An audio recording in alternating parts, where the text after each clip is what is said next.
Okay, good morning, everyone. Happy New Year. This is 2024, and you're now watching EMX, Stanford EMX Symposium.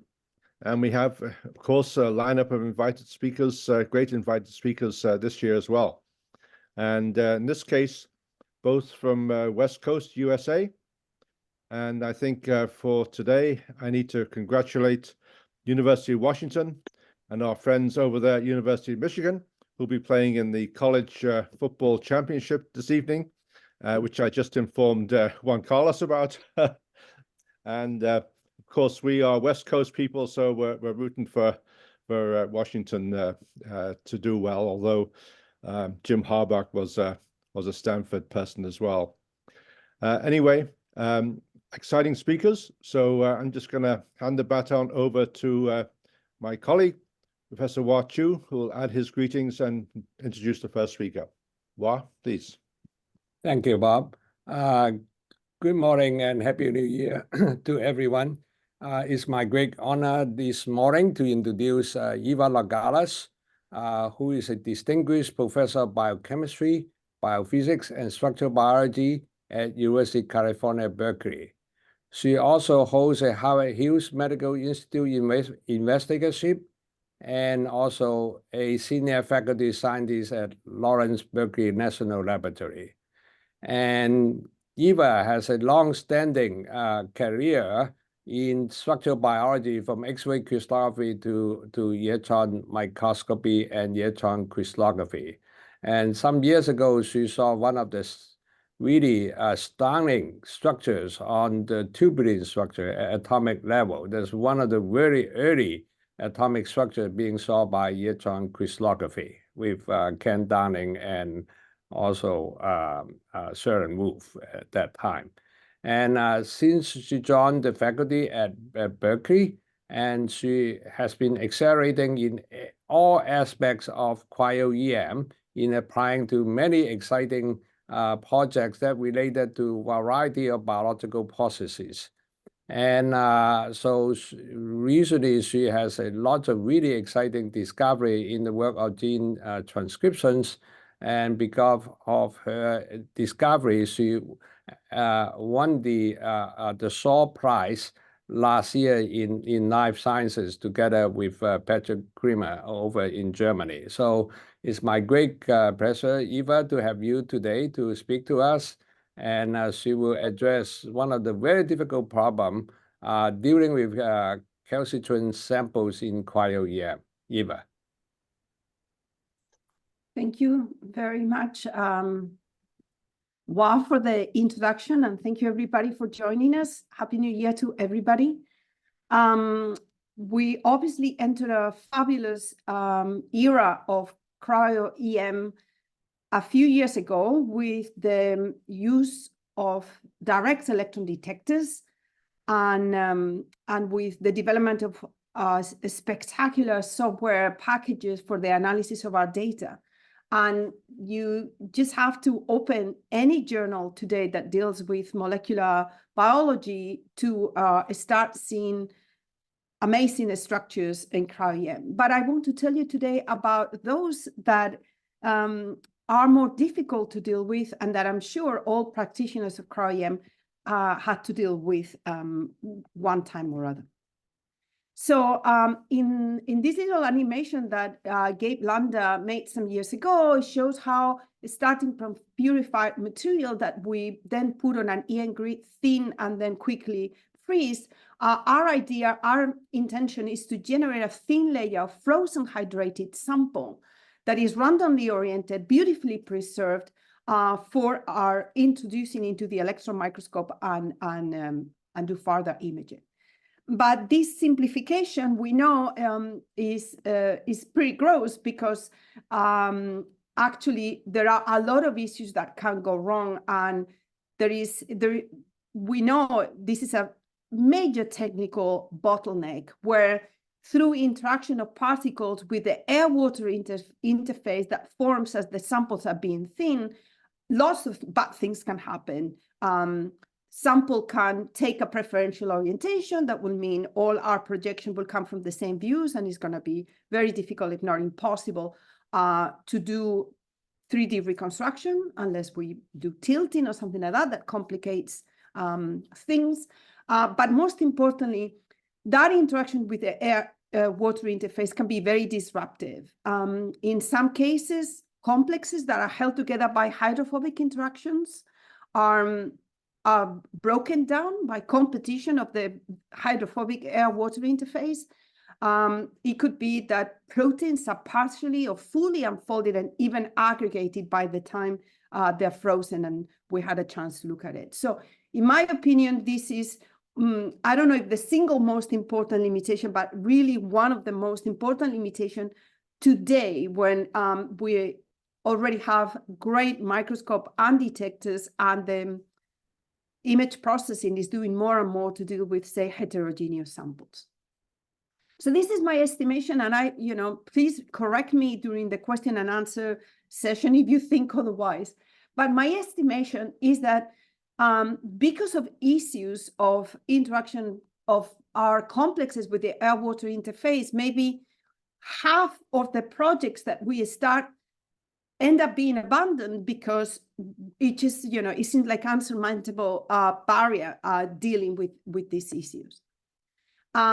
That means that probably one of 3 microscope sessions that we do in our institutions or at centers like the one in Stanford end up not being successful to the point of obtaining a full data set. So we do a lot of screening. And then even when we decide, okay, this is good enough, I'm going to collect data, and we go through the process of data analysis, you just have to look at the supplementary material of all the papers that get published. It's very common that up to 90% of the particles are thrown away because they don't fall into consistent, into a consistent structure. And in many cases, this has to do with particles being damaged to some extent that made them not consistent. So this obviously comes as a great cost of personnel and morale, microscope time, and computational resources. But it goes beyond that, because imagine a situation where we knew 100% of our particles really have not been damaged by the air-water interface, and all heterogeneity that we see is that exists in solution. Then our analysis will, in principle, be able to describe the dynamic landscape of the protein in a way that that really tells us what kind of occupancy the different states have. And this is something that, for a number of reasons now, we cannot do. Okay, so I think we all agree this is a major problem. And right now, we don't have a way of making samples that will guarantee that they are fully preserved. And even when we come out with, through experimental trying with a method, it may work for one sample, but not work for another. So we really have faced this problem with one of these super recalcitrant samples in our studies, and that's the human polycomb repressive complex 2. So this is an epigenetic complex that silences genes, but by trimethylated lysine 27 in histone H3. This is one of these mechanisms where these modifications ultimately give rise to chromatin silencing. And we started working on this complex at the time when this was the idea to work on this complex came from Claudio Ciferri when he was a postdoc in my lab. Now he's a big cheese at Genentech. And this is the time before direct detectors were working on something as small as PRC2, which is about 300 kilodaltons, seemed daunting. I know the world has really moved on. In any case, he started doing negative stain studies, but his initial attempts already told us that this complex was actually very difficult to get into eyes in a thin layer without damaging. But we were very interested in studying the complex and studying in particular the interplay between protein cofactors that change and regulate how the core complex act and histone modifications that pre-exist in chromatin, because that interplay can give rise to the activation of the complex, the compaction of chromatin and gene silencing, only can give rise to the inhibition of the complex, which gives the opportunity for chromatin to remain open and for transcription to occur. So when Vignesh Kasinath was in our lab, now he has his own at the University of Colorado Boulder, he really dealt with this problem big time. And at the end, it was clear PRC2 was falling apart on open holes. His solution was to use an amorphous carbon support film as a way of absorbing the sample and reducing the amount of diffusion that occurs during thinning that allows the protein to interact with the air-water interface, as well as mild cross-linking with BS3. And that eventually allowed him to get structures of several complexes in different functional states and get atomic models for those complexes at resolutions that were around 3.54 angstrom. So, but at the same time, Simon Popsell, also a postdoc in the lab, now having his own at the University of Cologne, was trying to study how PRC2 interacts with chromatin. In his case, a very interesting sample made out of dinucleosomes, where every nucleosome is in a different state.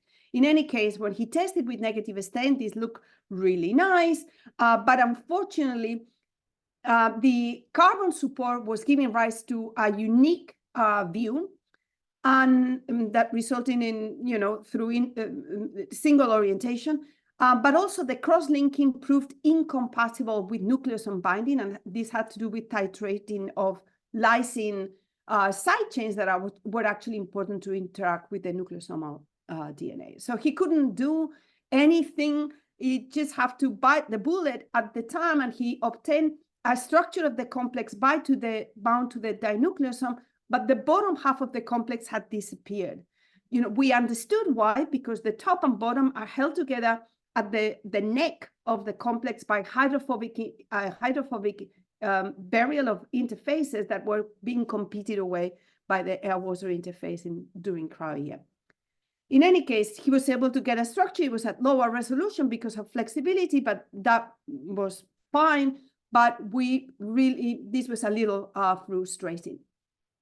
So, but we are in Berkeley, where Bob Glaser and Bon-Yung Han had developed a methodology that used streptavidin monolayer crystals in order to, as an affinity grid for better preservation of the sample. So we decided to try to implement that in our study. So Vignesh and Simon joined forces, and the idea that some of you may already have heard about is to use biotinylated lipids to form a monolayer at an air-water interface, and then in solution, you would have a streptavidin that will have a chance to bind to the lipids, and you work on lipids that are beyond the above the TM, so that they're fluid. This allows streptavidin to move around and eventually crystallize. You'll see why crystallization is important later on. So the idea now is to use biotinylated samples. And in our case, what we're gonna study PRC2 bound to nucleosomes is to biotinylate the nucleosome. And this can bind to the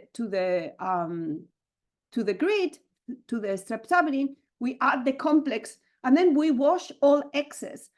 So the only thing that we retain is the complex bound to the nucleosome that is bound to a streptavidin monolayer. And this allows us both to enrich for nucleosome-bound complexes and also to keep the sample from diffusing away and touching the air-water interface. And this obviously worked very well, and Vignesh was able to use this methodology to study how the complex interacts with ubiquitinated nucleosomes, which are a major target and a major way of recruiting PRC2 to chromatin. So since we published those studies, people have been, and before, of course, with the studies from Bob and Bon-Yung, people have been very interested in these kind of EM grids, and they've been asking for our protocol. So we finally took a bite and decided to write a paper with all the details. This is now a paper that Trinity Cookies, a graduate students in the lab, put together in Jovi. And if you know this journal, it goes, the details are there in, in the methodology is there in excruciating details. And Friday, they were at Berkeley filming Trinity through the process of actually doing this, actually making the grids. And this is a process that ultimately will give you patches of streptavidin crystals over the holy grids that you can use for this kind of studies. So you should read the paper, but it really shows how Trinity and others in the lab have optimized this process where the grids are prepared through pretreatment and carbon evaporation, and then after waiting for a week, giving rise to the right aging, maturity of the carbon, they go through the process of generating the lipid monolayer and the crystal and going through further carbon evaporation. And then through waiting of another week, this has turned out to be very critical. They have a grid that is ready now after 2 weeks for the preparation of your sample by adding the biotinylated sample. Okay, so as I said, the paper goes in great detail through every step. Is not only has it a lot of photographs, but actually now very soon it will have also videos of this process. One of the things that Trinity did is to generate a catalog of things that can go wrong. So how the monolayer streptavidin crystals can move out of the holes, how you can make crystals that are mosaic, how the crystal may fragment, how you may end up with contaminated lipid micelles. But most importantly, it now tells you what the origin of those problems are and how to fix it. One of the things that, of course, you have to do is to remove the contribution of the streptavidin. And this is why you want a crystal, because if you want a crystal, when you Fourier transform your image, the contributions from streptavidin are concentrated on Bragg diffraction spots that you can eliminate, that you can computationally eliminate, and then by Fourier transformation, you recover your image without that contribution. So we use this to further study the process of recognition of regulation of PRC2. And I told you already how this ubiquitinated nucleosome, which is imparted by another polycon complex, is recognized. Then PRC2 can establish this other mark, which very interestingly feedbacks on itself. And this is something that Simon's study, when one nucleosome is modified already with this trimethylation, it activates the other one. And this is now a feedback loop that allows for the spreading of this modification. Of course, something has to stop the modification, and that is done by pre-existence of other post-translational modifications in histones that are associated with active transcription marks and that inhibit the complex. And this is something that we have studied, all of these relationship between the different states of the chromatin in the histone tails and the presence or absence of this activator, which is modified JARET2. I don't want to go into details, but there are a lot of different states that we wanted to be able to cover and analyze as PRC2 interact with different nucleosomes in different modification states. And this is something that now we can do with the streptavidin monolayer that allows us to work without need for cross-linking and allow us to preserve these structures. And Trinity has been amazing at describing this interplay and how, for example, in the presence of trimethylated K36, which is localized around this region in the tail as it enters the active site, that modification gives rise to an equilibrium of states where some of the nucleosome actually cannot insert the tail, while in the case of the trimethylation of K24, this binds alternatively to activators of the complex to an allosteric site but without causing the activation, actually, therefore acting as an allosteric antagonist. This is a lot of detail. I don't want to go into this. It's just to show you the richness of biological information that we can get now because we have this methodology in place, where now we've been able to fill up this spectrum, this rainbow of different states of activation of the complex, and identify both an unstable histone tail engagement or an antagonist at the allosteric sites at methods that the cell uses to stop the activity of this gene silence. All of these studies were at a resolution of about 3.5 angstroms. And you may think that use of the streptavidin monolayer is not compatible with high resolution, but I want to tell you that is not the case. And we saw this very clearly in our studies of picobillisome, which are light antenna that transmit lights to photosystem systems in photosynthetic organisms. This is obviously not something that we do every day in a lab. It's a collaboration with the lab of Cheryl Kerfield and Michigan State and LBNL. And it was studied by Basil Greva when he was a postdoc in our lab. Now he has his own at the Institute of Cancer Research in London. And Basil very quickly found that when looking on using open holes to study these complexes, he suffered from preferential orientation, but also this assembly tended to fall apart. So Paul Sauer, who has had a lot of experience working with the streptavidin monolayer from working on PRC2, decided to use this system. In this case, there's no nucleosome, so we don't biotinylate the DNA in the nucleosome. Instead, he used a kit for in vitro biotinylation of the complex with the idea of having about one biotin that is randomly attached to one of the licenses in the complex. And this has the benefit, of course, of concentrating the sample, something that all affinity grids do. If with a method like this, in principle, biotin will go anywhere and you will have random orientation, and it gives you better preservation again by keeping the sample away from the air-water interface. This worked very well, and over a year ago, we were able to publish several structures of this amazing, huge complex in different functional states. But it was clear as Paul analyzed the data and was able to use some of the symmetry of the complex, that in some cases we were getting with 2.1 angstrom down to the Nyquist limit of our data.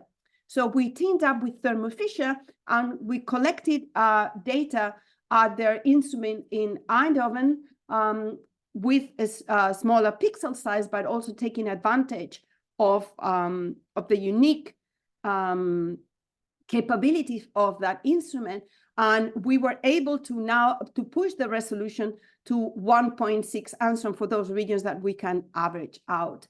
And this is very comforting. It tells you there is, if anything, the streptavidin monolayer allows you to better preserve your samples. So in principle, you should be able to get to high resolution. And Paul had a little fun looking into whether, of course, he could see lots of waters, but whether he could see hydrogen. And at this resolution, certain hydrogens, like along alpha helices, should be able to be visible. And this is what happened when he subtracted his model lacking hydrogens from the density map. He started to see some of those densities where they were expected. So I just want to end up by thanking again the people that I've been mentioning, and to encourage you to read the paper and very soon see the video where so that you can, for those reconsiderable samples that you can have, that you may have, use this methodology to have better chances. Thank you very much. Wow, Eva, that's a phenomenal talk. Thanks very much for this progress using this monolayer crystalline array to help anchoring the molecules of interest. So there are numbers of questions now already on the Q&A. For those who like to ask questions, please jot down your questions in Q&A. Yeah. Very good. So I'm going to start with science. He's asking about the subtraction of the streptavidin monolayer. So obviously we're doing okay so far. This is an area in which we could improve and do a subtraction that is more accurate. And this may be more important for smaller particles where background noise may be more deleterious. So it could be improved. It is not perfect right now. It's relatively simple. The biotinylation, we don't think it interferes with much. Again, it has to be done under conditions where you have very, very little biotinylation and is random in a general case. In our case, for PRC2, where we just put it at one end of the DNA, obviously we don't think that that is doing anything, just kind of hooking the nucleosomes on our sample. So Josephine is also asking about subtracting the signal from the streptavidin monolayer. We do this in a very simple way by identifying bright reflections, so regions of very high intensity in the Fourier transform of the sample, and substituting those by the intensities of the Fourier transform around it. Again, we have a simple script that does this that you can get with the Jovi paper, but I'm sure it could be done better if we, put our minds to it, or when we get to a situation where really we think it is somehow limiting what we can do.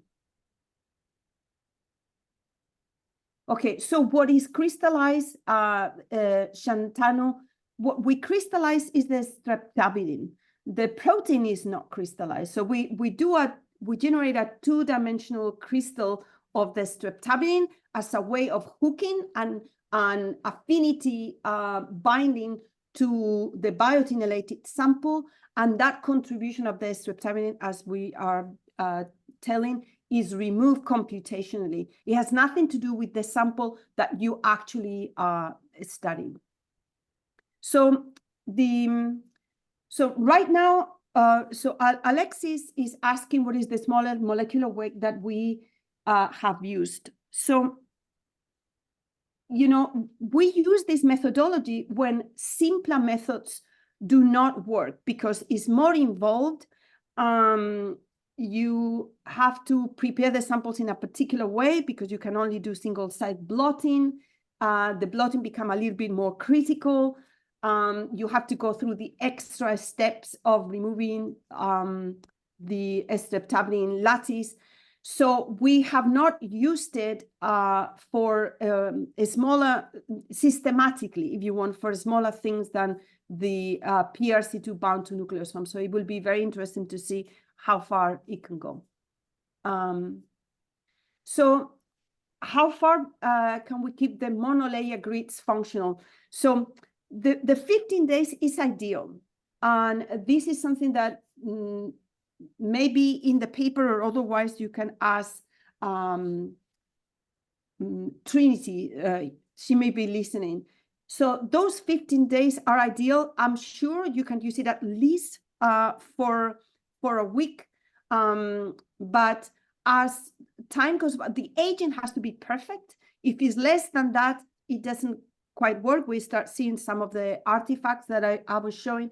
And when the grid gets much older, there's also things, issues that may happen. So I will think not for much longer.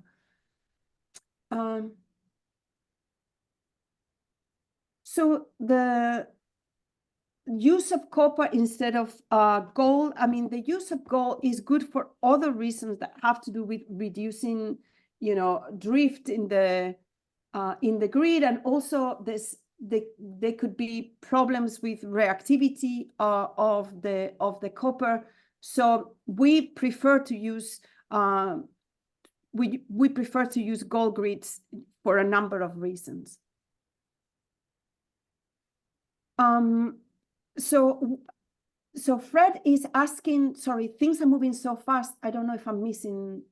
So Fred is asking if we could use, instead of the thin carbon, graphene as a substrate. So, you know, the process is quite convoluted, and when you can use steps that are simpler, like using carbon instead of graphene or graphene oxides that have their own issues of their own, we tend to go for it. That doesn't mean that maybe you could not optimize the process by some other means.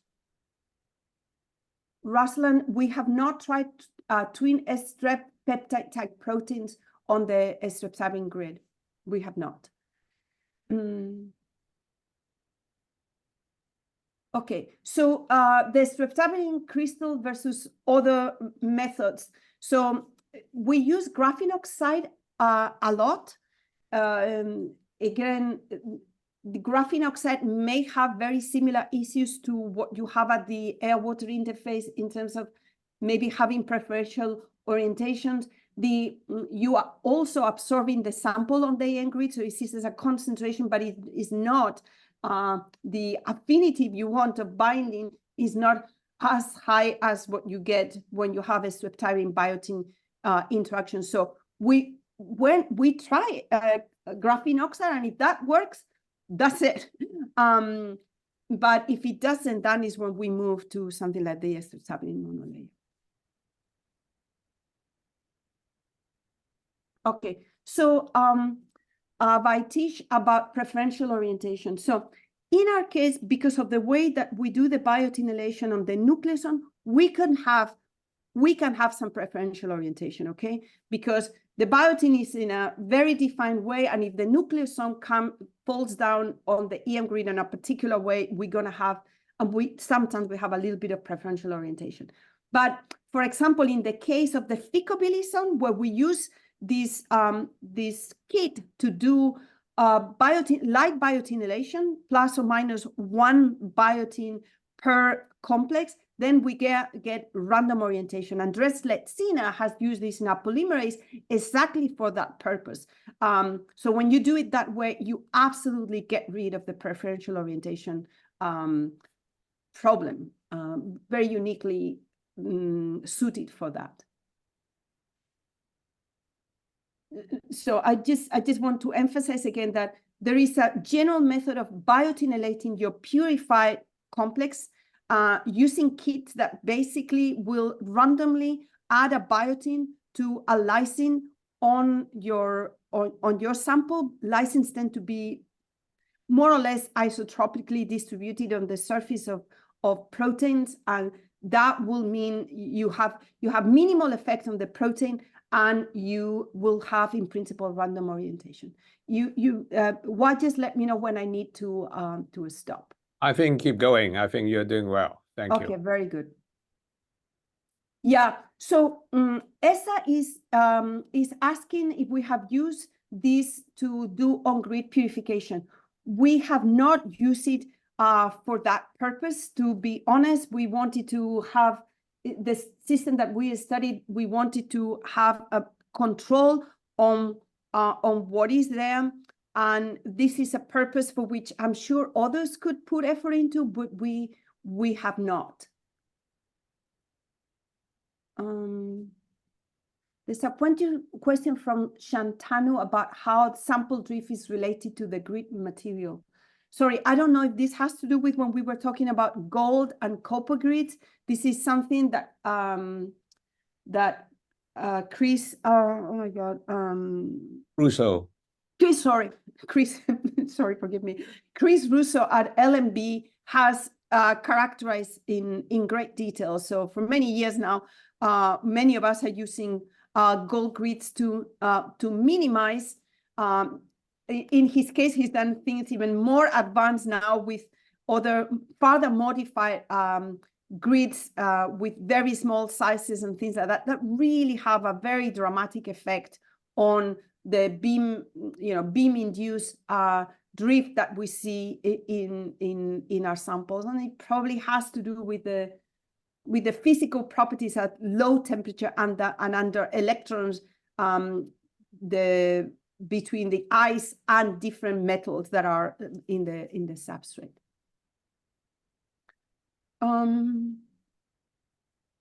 Okay, so Eva, I had a somewhat general question, really. Yeah. Had to do with your introductory parts about all of the times when the experiment fails, or you have to reject data, and that's not so different in physical sciences either. So it takes real persistence and dedication to get to the end result, which of course puts off a lot of people from doing electron microscopy, but the rewards are just so high when you get there. What's your feeling about that? Yeah. So obviously, there have been samples that we had a struggle for a long time, and we just kept trying and trying because they were, we knew if we were able, first of all, we knew that cryo-EM was the method because they were too large or too flexible or too scarce. We knew that that would be the method for structural characterization. And they were important enough that if we did get the structure, it will be very rewarding. It will have very novel biological information and implication and insights. And then you put a lot of effort. There are other samples that, there is a point where your effort is just not worth what you are going to get if you ultimately get it to work. So this is something that every scientist struggle, whether it's in cryo-EM or in any other thing, is, in many cases, we're doing things that is pushing the barriers of what is experimentally possible, and how much effort you put into sorting out and overcoming these challenges has to do with how rewarding this will be in terms of insight at the end of the day. So yeah, this is, we always have to balance when do we give up versus when we keep on going. Right, and that a lot of that comes with experience. Yeah, and with making good decisions, and this is all part and of the career. It also, there's also the human factor. Sometimes you just have to be, very aware of what the situation of the person or people doing this work is, and whether they're getting too frustrated to, whether it's time to move on. There are many things that come into consideration, and there's never an easy solution, and you never know whether at the end of the day you took the right solution, the right decision. Do you have any comments on that regard, Juan? Oh yeah, everything is being said. Okay, so well said. Okay, one last question from Mike. Okay. Do the molecules of interest get as close together as the individual acceptable molecules? How crowded is the grid?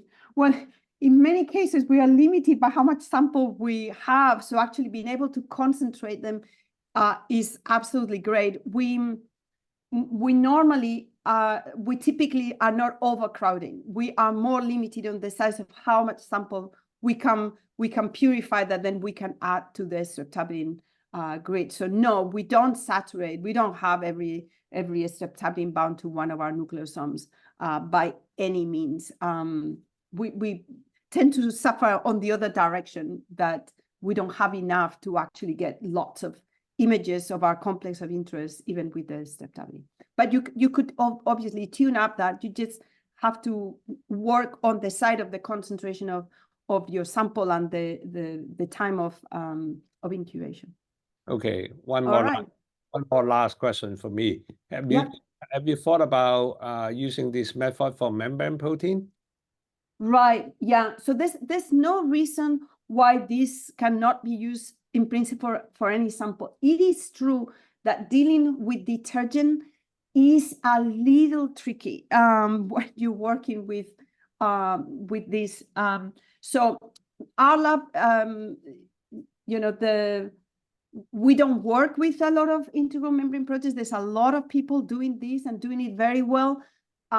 It's just that, the dealing with detergents at different concentration and how the detergents may or not affect the monolayer may be important, but in principle it's okay.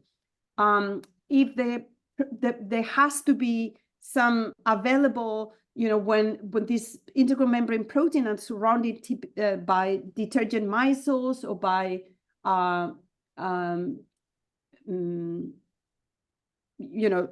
different tricks that may cover the part that is typically, so how much of the protein is there for biotinylation, how many licenses are available. But I'm pretty sure that it is possible. I do not know whether in that case preferential orientation may be nanodisc. Very good, Bob. Thank you.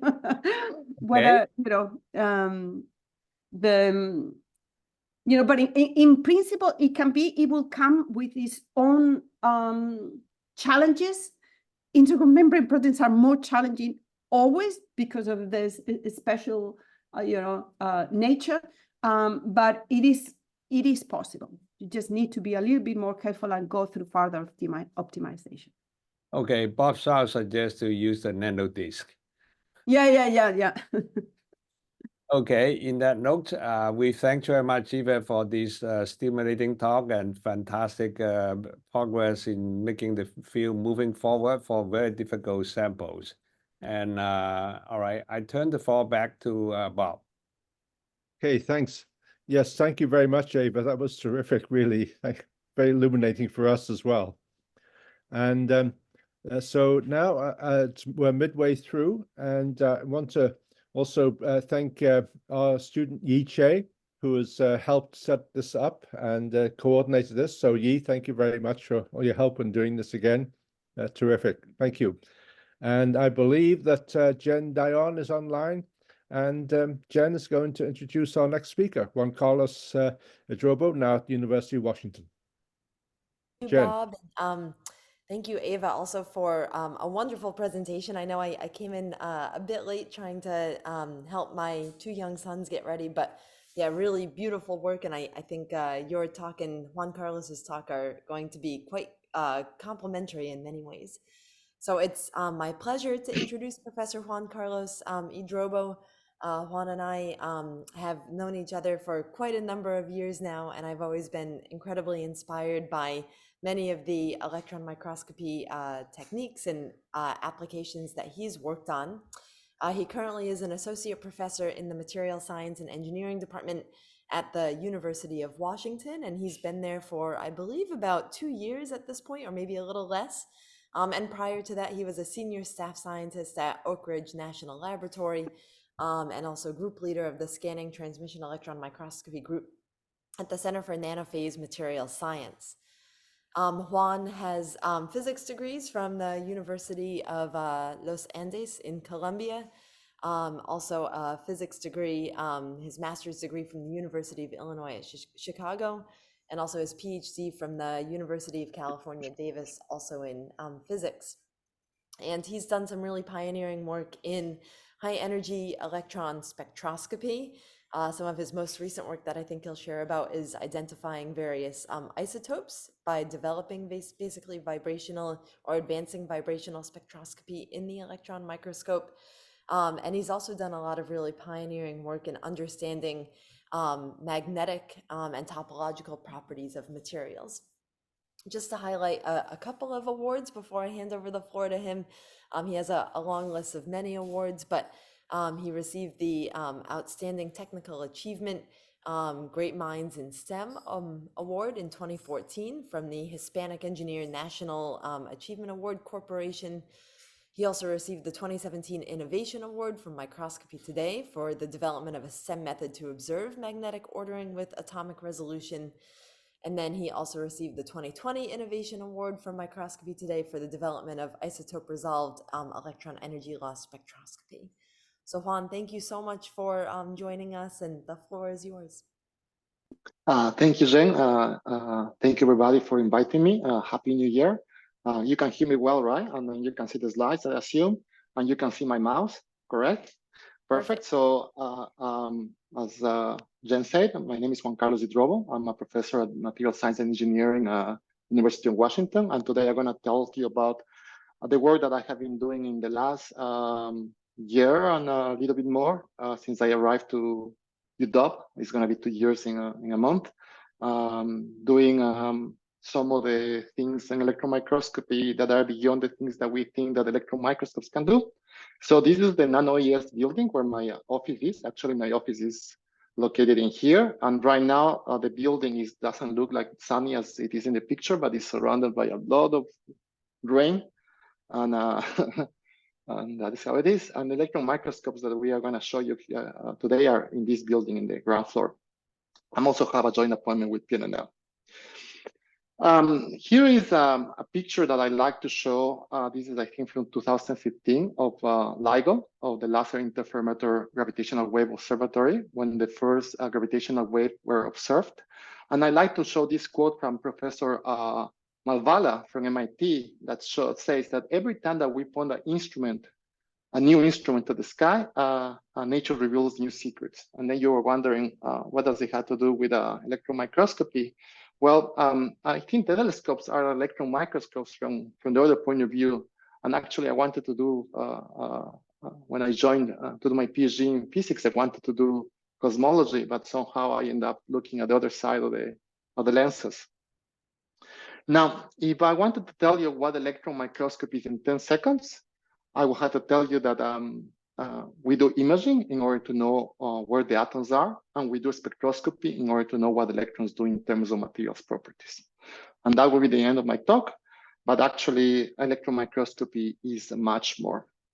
And as Eva said, with materials in the electron microscopy from the structural biology, also there has been a big development and a revolution, I think, in electron microscopy from the material science point of view.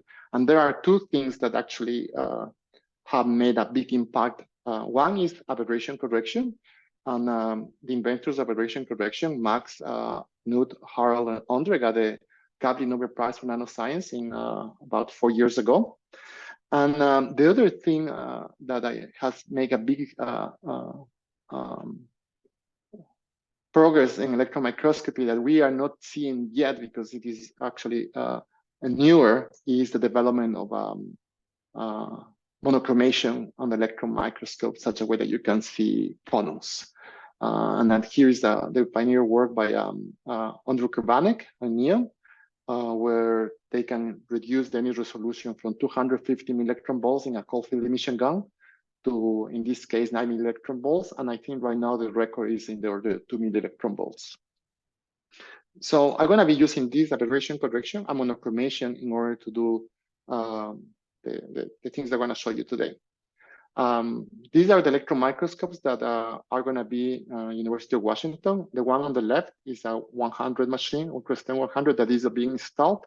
We have electrons already, and I hope that during this week we can get the first atomic resolution images. And the second one is a picture that the microscope is in Oak Ridge. We call it a MAX 10 for monochromated aberration corrected stem. Now we are going to have something like this also in University of Washington at the end of this year, hopefully between fall and winter. And just to give you an example, these are the two microscopes that I have used going to Oak Ridge in order to do the experiments that I'm going to show you in a moment. But we will be able to have a spatial resolution of about 1 angstrom at 30 kilovolts, and I have an image resolution of few milli-electron volts. And another thing that's important for material science is that we are able to see materials at the temperatures where the phenomena arise. For instance, it would be great to be able to see superconductivity and see the coupling between phonons and electron correlations as they emerge as a function of temperature. And a lot of the community are working on this. So in today's talk, depending upon my time, I'm going to give you 2 to 3 topics. The 2 topics that I'm going to give you for sure are examples of chirality. How do we measure chirality with electron microscope, and how we measure topology with electron microscope. And in chirality, the examples is going to be about chiral phonons, and the topology is going to be about the Hall effect. And this work is not by myself, but actually I have a lot of collaborations from the University of Washington, Di Shao, Tin Chao, Shadon Shu, you saw, and also people from Oak Ridge, my former postdoc, Jordan Hachtel, and a postdoc at Oak Ridge, Lisa Dukalova. And from topological point of view, I'm going to show you results that I have been worked with people from University Uppsala Jan Rouge, Peter Oppener, and Bekata Muda, and also work from the guys from University of Washington. And I would like to thank Robert Klee, UIC, for his discussions in the chirality work that I'm going to show you today. So when you think about chirality, one of the big examples is, for instance, the DNA, whether it's left-handed or right-handed, or whether my right hand or my left hand, they have this mirror symmetry copy.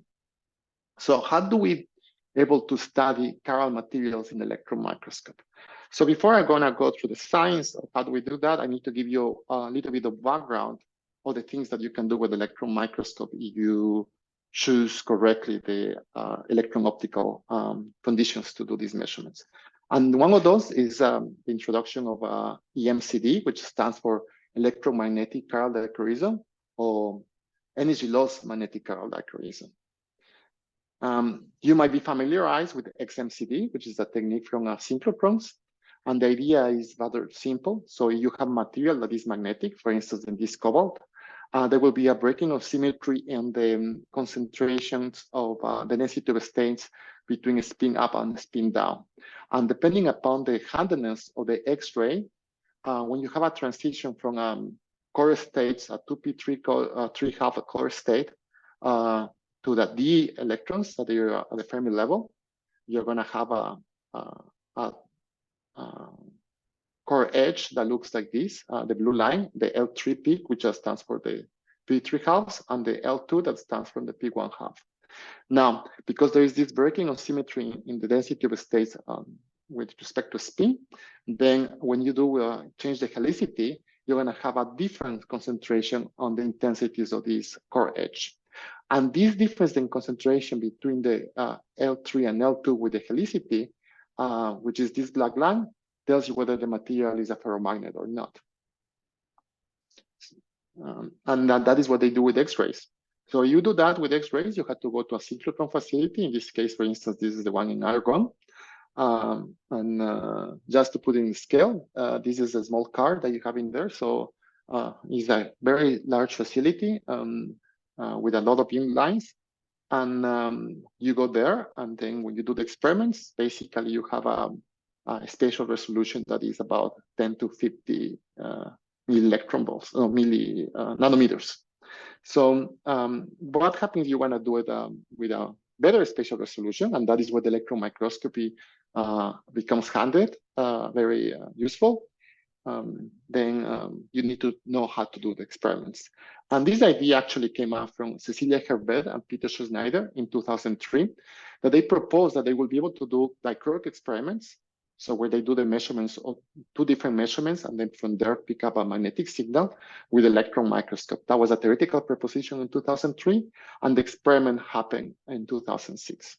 And the whole point of these 2 papers is, and the concept that I want to bring towards you, is that the polarization vector on the X-rays or light in general in spectroscopy is equivalent to momentum transfer in electron scattering, and therefore in the electron energy loss spectroscopy. Why? The experiments that they did in this case, for instance, for Peter Schneider and Cecilia Herbert, is that they show that the magnetic signal is proportional to momentum transfer that are perpendicular to each other.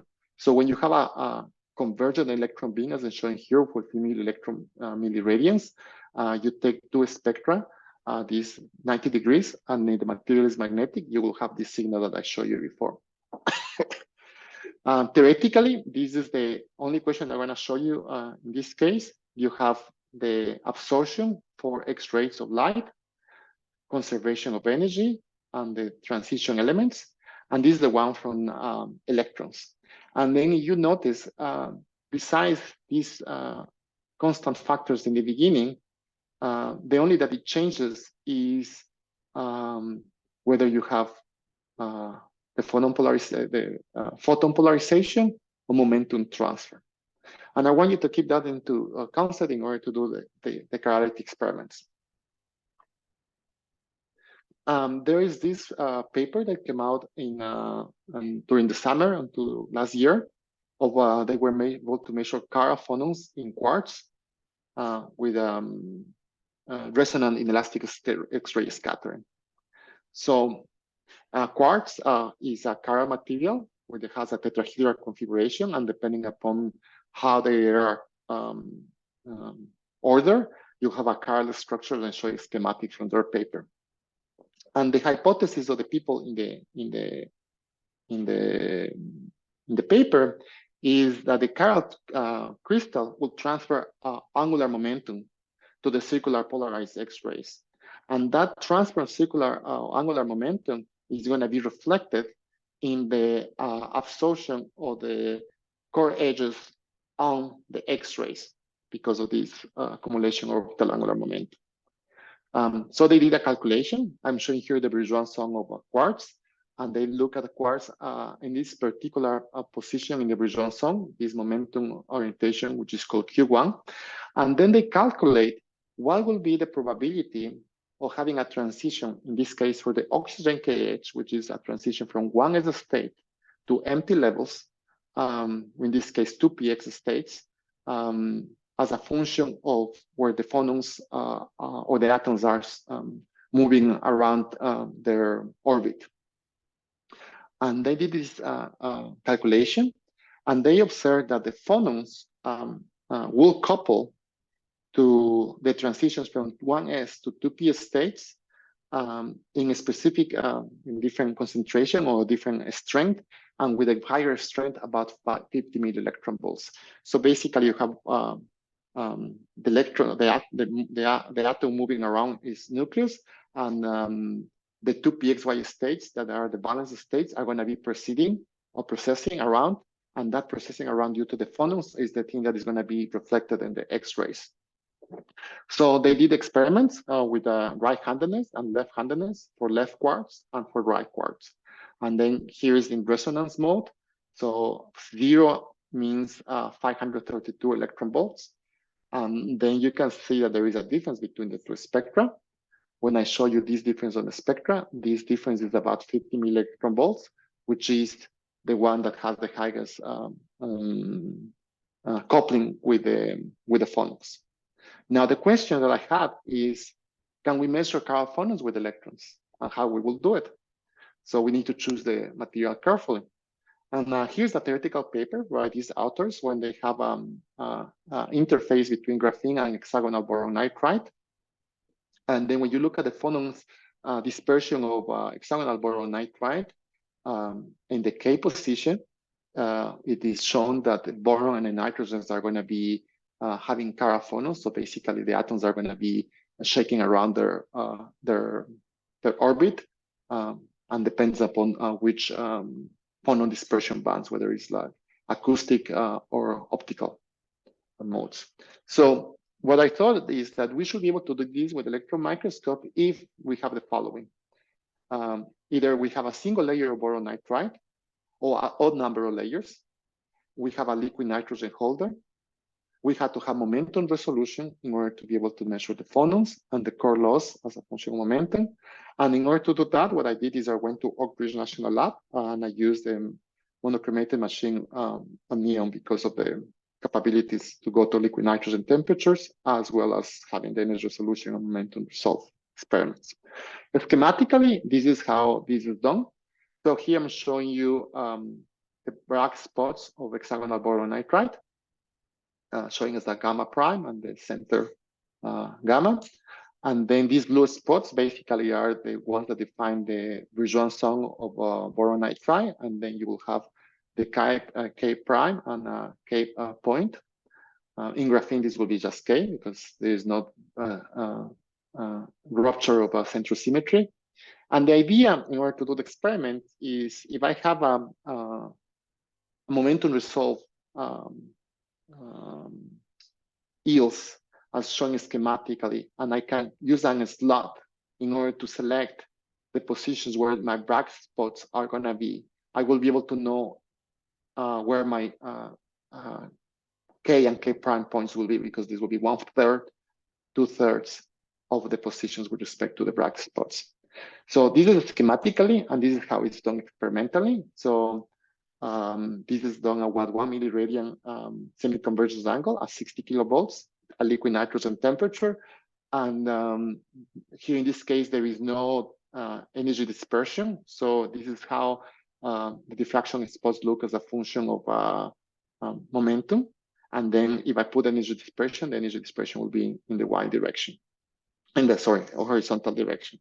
So I look at the boron KH, and you see here the boron KH as a function of energy, momentum resolved. These positions in here, these peaks, is the 2pxy states, and here you have the black spots. And these are 192 and then 199 electron volts. And then if I integrate in the vertical direction, you will get the typical boron KH of hexagonal boron nitride, where you have the 2pxy states.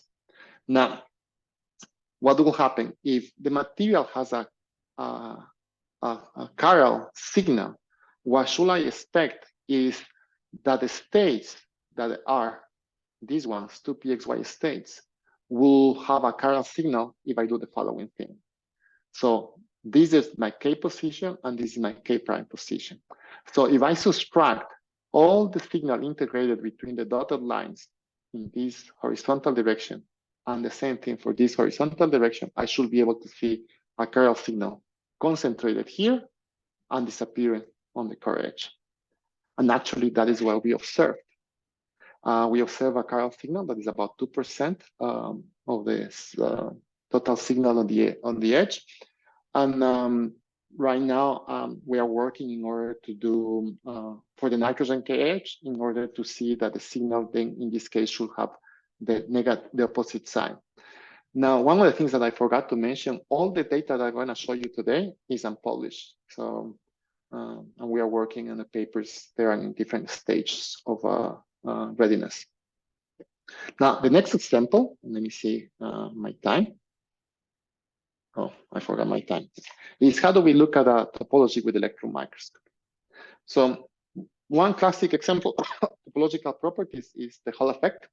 And here I show you the classical Hall effect. We know that from even high school or elemental physics. You have a perpendicular magnetic field from a metal plate. You put a bias, and the electrons are going to proceed and going to move to the right, to the left, depending upon the direction of the biasing, and you should be able to see a Hall voltage that is perpendicular to that bias. Now, the Hall effect has many flavors. The one that I showed you a moment ago, which is the classical Hall effect. You have the anomalous Hall effect, where the material is doesn't have a external magnetic field, but you have a material that is ferromagnetic. The spin Hall effect, where there is no charge accumulation on the edges, but instead the spin is being accumulated at the edges. And obviously, you have the quantum counterparts of the classical Hall effect. Now, I'm going to show you, here's the paper from Paul McCune, Cornell University from 2014, where they were able to measure the Valley Hall effect in molybdenum. So how did they do this experiment? Basically, they put a laser at 1.9 electron volts, which is the excitonic energy of the exciton, the molybdenum sulfide, and they will create a electron hole pair, an exciton, and then they put a biasing, and then there will be accumulation of electrons and holes at the edges. And if you put that biasing, you should be able to do these measurements. And here is these measurements with the specific power of the laser, and with the right-handedness and the left-handedness. Notice that the voltage here is in microvolts, when the voltage here is just in 200 milli-electron volts. But nevertheless, they observed that for monolayer molybdenum sulfide. But the thing that actually caught my attention was the supplementary information of the paper, that sometimes we tend to don't see it, or they are in the back of the paper, but actually sometimes it's the most important thing for us that want to go through the details of the science. And here is the thing that actually made me think that we can do this in the electron microscope, or at least that the electron microscope will be important for the Hall effect. Basically, what they do is they put the laser, because the laser has a spatial resolution about micrometers, diffraction limited. They don't know how good the quality of these devices. And then it would be great if we would have a nanometer spatial resolution, or even atomic resolution, in order to see which parts of the materials the whole signal increases or decreases due to defects, interfaces, impurities. Here I'm showing you two examples. One that I mentioned before, which is the spin Hall effect, where you have accumulation of the spin due to biasing. But the other one is the orbital Hall effect, where instead of having accumulation of electron spin, you have accumulation of an electron orbit due to the orbital angular momentum or the character of these electrons. The problem with this spin Hall effect, orbital Hall effect in general, is that they are charge neutral. So there is maybe detection from transport measurements is actually challenging. The way that they do that is usually with light, and I will show you an example in a moment. And until recently, the orbital Hall effect was only theoretically predicted. It was not observed. But that changed also the summer of this year, in July, when they observed the orbital Hall effect in light metal titanium by a group located in South Korea. So how do they do that? Basically, they create a device. They put alumina in order to avoid oxidation of the titanium.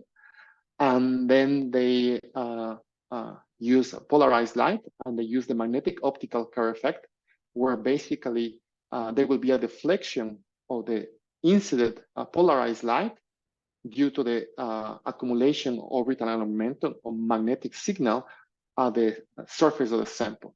And as you can see, the deflection due to this orbital Hall effect is in the order of nanoradians. Now, the question is, how do we do this with electron microscope? And then here I had to go back to the theory that I showed you in the beginning of the talk, where the polarization vector in X-rays or light in general is equivalent to the momentum transfer. So now for a ferromagnetic material, for instance, in the case of the Peter-Schneider paper, for iron, you will see an accumulation of the difference between the L3 and L2, the negative and positive, which is equivalent, and the same thing in yields. The reason why this is in this shape is because 3D transition metals have a magnetic signal that is 92 to 95% or even larger, dominated by the spin. So electron orbit does not contribute to magnetic signal. However, if you do measurements in a material, and this is a schematic, obviously, of something that will have orbital accumulation, you should expect a signal in the EMCD that looks like that, rather than the typical ferromagnetic signal that shows in here on the left-hand side. So knowing this, then what we did is we also work in titanium, 20 to 35 nanometers of titanium that was coated with alumina in order to avoid oxidation. And this is a prototype device. So this was done in electron beam lithography. And this is the device in a closer look. And then what we did is we put biasing across the electron contacts. And then we look at the spectra located at the edge of the sample, either the top edge or the bottom edge. So if there will be a Hall effect, for instance, the current will go from left to right, and from the top edge, it will be from right to left. And that means that the signal that I should expect coming from the top edge and the bottom edge, when I do it for different biasing, should be of negative behavior. And this is actually what we observed. And this is for the first 4 nanometers of the signal.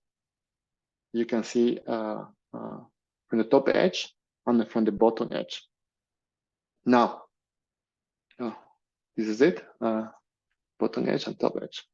Now, you can do that for different biasing, and I'm going to show you just the summary of the different biasing.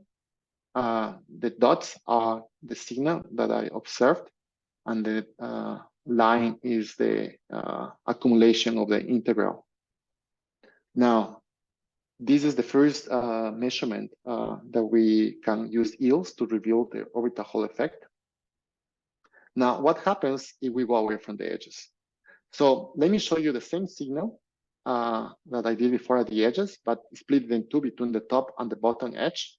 And you can see that the slopes are the same, and actually both of them go to zero at zero biasing. And then when you go into the material, about 12 nanometers, the signal decreases or becomes crazy. Now, what I can do with yields is, because we have a spectrum image, I can go and I look at, for instance, one of the edges, and I'm going to show you just only one of the edges, what will happen with accumulation of the orbital Hall effect as a function of the signal, as a function of distance from the edge. And that is what we observed. So we see that about 2 nanometers, the signal is maximized and then drastically decreases as a function when you go from away from the edge. Now, why is this important is because you will not be able to do that with any other technique in order to be able to pick up signal on the orbital Hall effect at the same time looking, for instance, what the defects are, what the interface is, whether the signal is maximum in the other side of the material or inside the material. In this case, it seems to be we have a maximized signals about 2 nanometers into the edge of the material. So these are the two things that I show you today. This is my group. And because I think I have time, I'm going to show you another one thing. And that is, how do we characterize isotopes with the materials? Basically, we will use nanosims, but it's a destructive characterization technique. We can use atom probe, but there's also a destructive characterization technique. Another thing is how we will be able to do it if we want to detect it with atomic resolution. So this work is done with my collaborators at PNNL and the collaborators at NEO. And basically, we wanted to look at chromium dioxide. So, but how do we do the experiments? So if you have a parallel beam illumination, and this is a paper with Casos Naga, where they have the different visual sound, you can go have a phonon dispersion, is shown here for graphite or boron nitride. Okay, why is this important? It's because you can use an off-axis geometry where instead of picking up the signal from the center of the diffracted Bragg spots, we look at something that is far away from the diffracted spots, such a way that we can pick up specific areas of the phonon dispersions of the material. And we did that for chromium dioxide. So here's the partial density of states for phonons, where you have an is multiplied by the energy in order to have a better signal correlation with yields. When will happen when you have chromium dioxide or chromium chromia with oxygen 16 or oxygen 18. And you can see that there is a shift in energy when in the density, quantum density of states of a few milli-electron volts. So if we are able to pick up a spectrum image of the signal that comes about 80 milli-electron volts, we should be able to see a difference on the spectrum image signal on the phonons. So here is the material that was created by the collaborators on PNNL, alumina, chromium dioxide, and nickel. You don't see here where the phonons are, or where the isotopes 18 or 16 were. In this case, they have 100 nanometers, and somewhere over here, they changed the source from oxygen 16 to oxygen 18, and the same thing over here. But you do the spectrum image and you integrate about 20 milli-electron volts, you can see that the phonon signal decreases. You have these dark lines.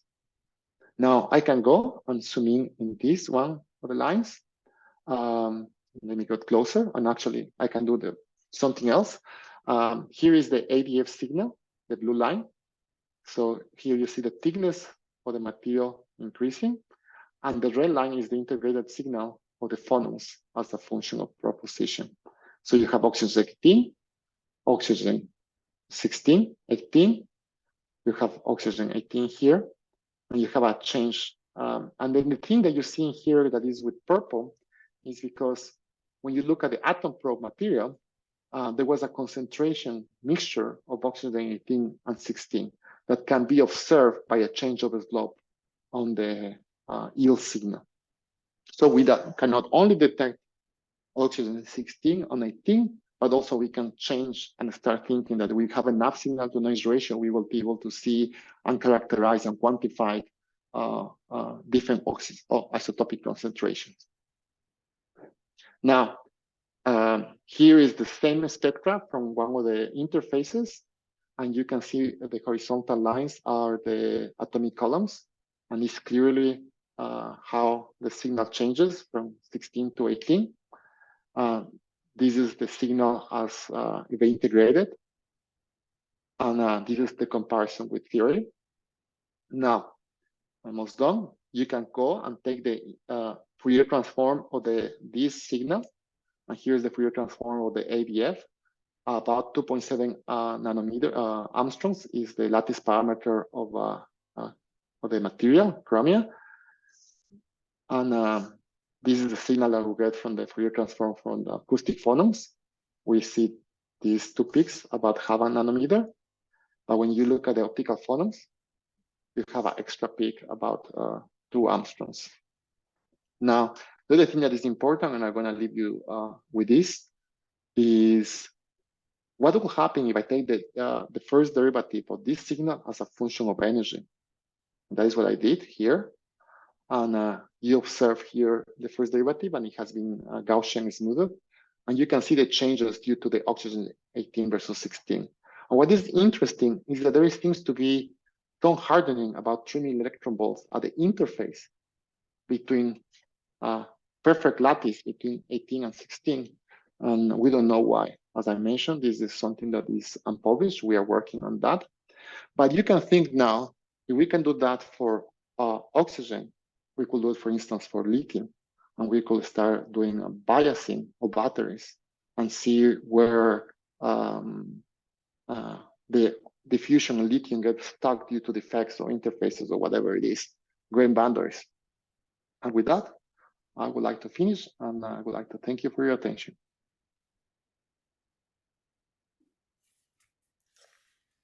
Thank you so much, Juan Carlos. This was a really amazing presentation. It's incredible what you can do with these high-resolution EELS techniques. I think there are a few questions in the Q&A, and I can bring them up. The first one is, what is the possibility of characterizing chirality using CBED or NBED? And how can you interpret the signatures of chirality from the diffraction patterns?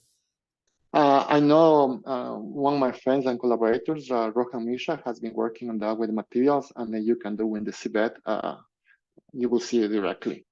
Yes, it will be, for instance, you will have a circle of the CBED. When this material is chiral, one part of the CBED will be a little bit brighter on the right-hand side versus the left-hand side. Cool. The next question is, how do you work around inelastic scattering or dynamic effects in thicker samples that could make the diffraction patterns complicated to interpret? Well, then you do EELS. You don't do the diffraction of the CBED. As I show you, I didn't work with CBED. Instead of working with EELS. Cool. And then the third question that I'm seeing up here is, what is the detection limit of vibrational EELS for isotope detection, or the sensitivity? And how precise can you quantify the measurements? That is a good question. So let me show you. This is the phonon density of states, right, or chromium. So here you have chromium and you have oxygen. And I don't remember what is the total number of protons and neutrons from chromium, but I think it's in the order of 50, right?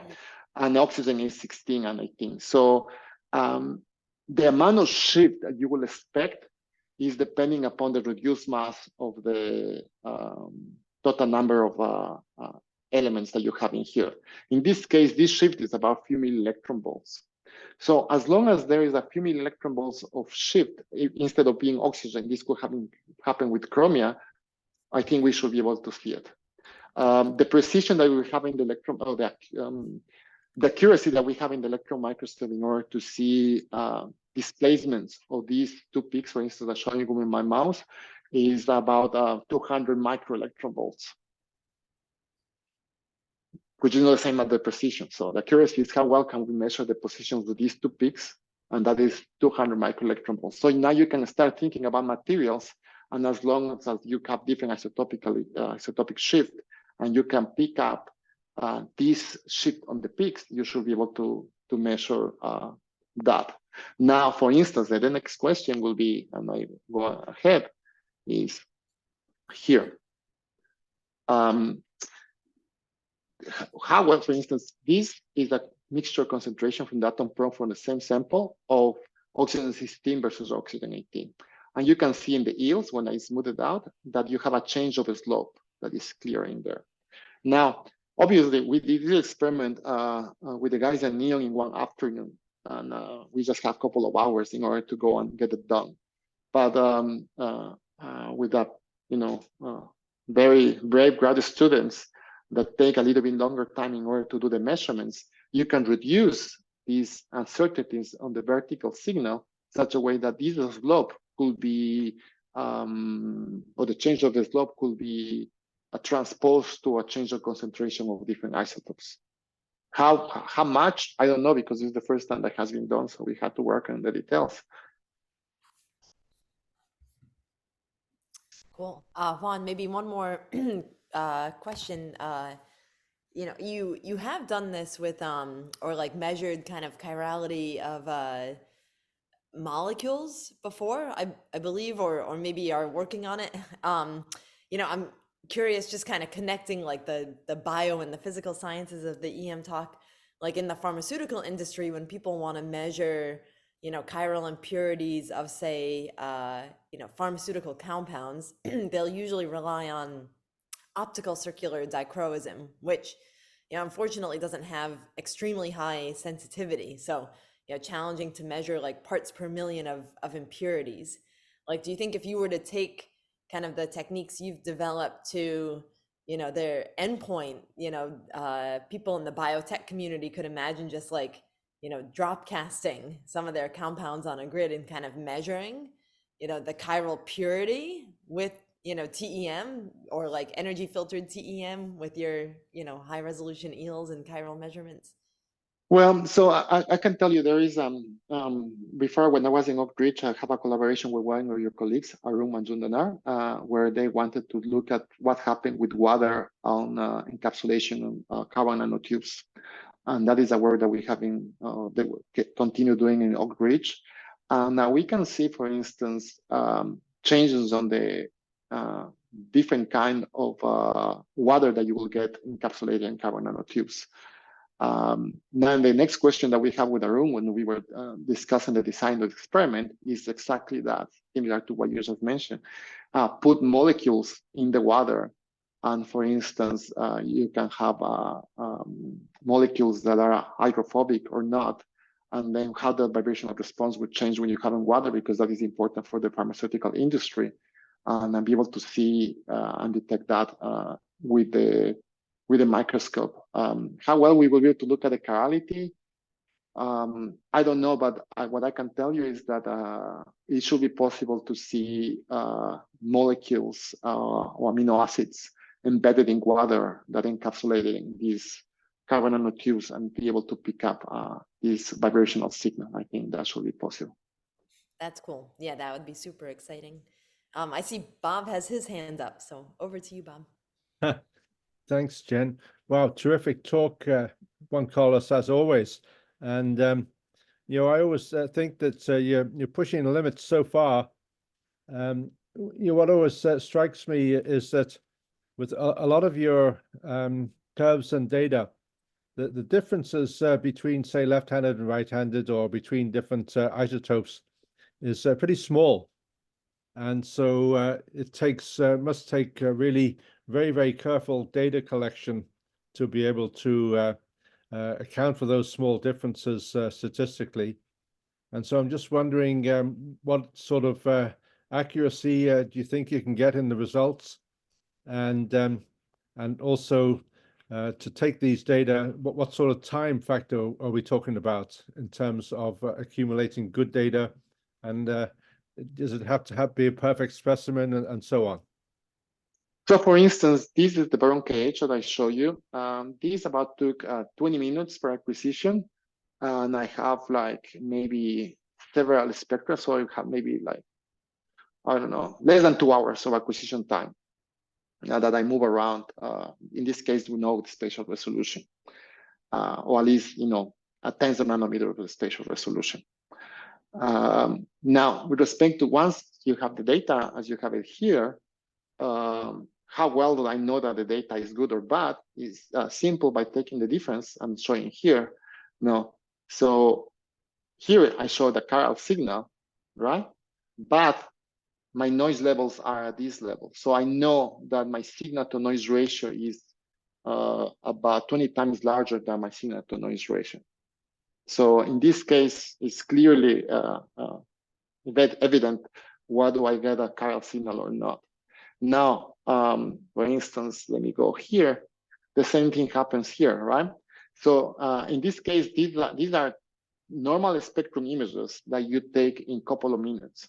And that is important. So a normal spectrum image that you acquire with electron microscope using EELS, nothing fancy, at room temperature, now you get a signal to noise ratio that is again of the order about 10 times, right? Because this is my signal and this is my noise, right? And it's clearly which one is which. So, and from there you can pick up a orbital Hall effect, topological properties of the materials, which I don't think we as electron microscopists have thought too much about it. If we want to go to quantum materials or want to do quantum computing and want to see really quantum properties, topology is one of those that might be important for qubits. And we don't really know, for instance, what happens with interfaces, effects. Where the Hall effects enhanced or is not enhanced? Does orbital Hall effect changes? Do we have spin Hall effect, classical Hall effect? We don't have any information from the spatial resolution point of view of how these intrinsic properties of materials affect this microscopic property. As you can tell, my questions are more related to the practicality of doing these sort of experiments and to try and find sorry to interrupt you. This is not I mean, it's exotic in the sense that nobody has thought about it, but like when you do it, is you just do the alignment and you do a spectrum image as the people, any grad student can do it in the electron microscopes. You don't need to have a monochromated machine, just a normal aberration corrected. What you need to have is a stability, a stage that is stable. So a couple of minutes and you get this spectra.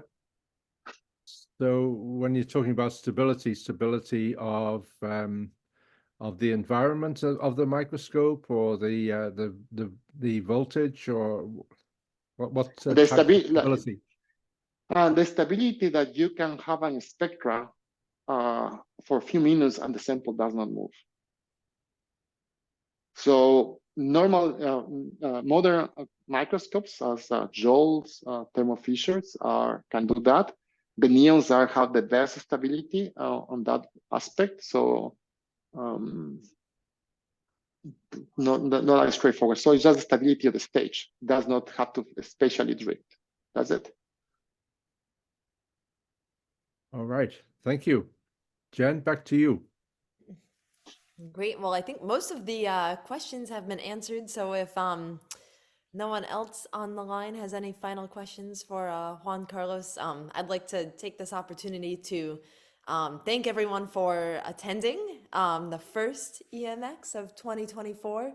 I'd also like to give a particular big thanks to Juan Carlos and also to Eva. I thought these were two really amazing talks. I can't imagine having started the year in a better fashion. So thank you both for sharing your beautiful science. And I will hand it back to Juan and Bob for any closing remarks they want to make before we head off to a year of exciting science. Well, I am truly excited about these two lectures. Eva's talk is very informative for those of us who try to struggle on samples. So Eva, well done job. Thank you. You and your Berkeley group and students and postdocs, and I really appreciate it. So we definitely will look at your Joey paper, and we may have some of your guys to come over to the South Bay to teach us how to do it. Right, and we also should get Juan Carlos down here and to make sure that we have enough stability to do these things ourselves, Jen. So anyway, so I agree with, thank you, Jen, for such a gracious finish to the symposium. It's been a terrific science, and clearly two great scientists leading the ways, which we can adapt to our own needs here in other types of systems.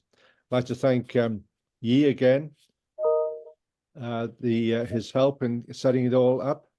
And I think we can stop the recording, and then if anyone else would like to tune in or to have any questions, send them through chat. But we can finish this session formally, and we'll stay online for a few more minutes.